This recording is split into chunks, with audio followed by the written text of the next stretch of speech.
नीट paper फुटी प्रकरणाचे पडसाद आता राज्यभर उमटताना दिसत आहेत। या प्रकरणातील मुख्य सूत्रधाराला अटक झाल्यानंतर पोलिसांनी तपासाची व्याप्ती वाढवत इतर संबंधितांवरही कारवाई सुरू केली आहे। दरम्यान या प्रकरणात अकोल्यातील प्राध्यापक मोटेगावकर यांना अटक करण्यात आल्यानंतर अकोल्यात महाराष्ट्र नवनिर्माण सेनेच्या कार्यकर्त्यांनी आक्रमक भूमिका घेतली आहे।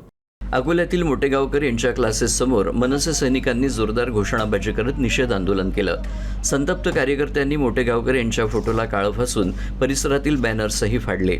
नीट पेपर फुटीमुळे विद्यार्थ्यांच्या भवितव्याशी खेळ झाल्याचा आरोप करत मनसेनं मोटेगावकर यांना फाशीची शिक्षा द्यावी अशी मागणी केली आहे।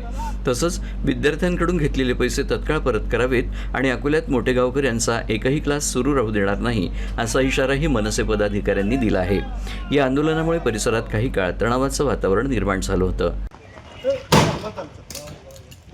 22 लाख नीट परीक्षा देणाऱ्या विद्यार्थ्यांचं भविष्य ज्यांनी खराब केलं आहे तसे मोटेगावकर यांची आज अटक झालेली आहे। या प्रकरणात या मोटेगावकरचं कोणतेही कोचिंग क्लास आम्ही चालू देणार नाही। अकोल्यातलं त्यांचे जे RCCचे 2 जे सेंटर आहेत ते सेंटर मधले ज्या पोरा प्रवेशित आहेत त्या पोरांचे त्यांनी तात्काळ 8 दिवसाच्या आत पैसे परत करावे आणि हा कोचिंग क्लास इथे त्यांनी बंद करावा। यानंतर मोटेगावकरचं कोणतेही कोचिंग क्लास आम्ही अकोल्यात चालू देणार नाही। हजारो विद्यार्थ्यांचं ज्यांनी नुकसान केलं आहे त्या कोचिंग क्लासला आज आम्ही काळं फासलेलं आहे।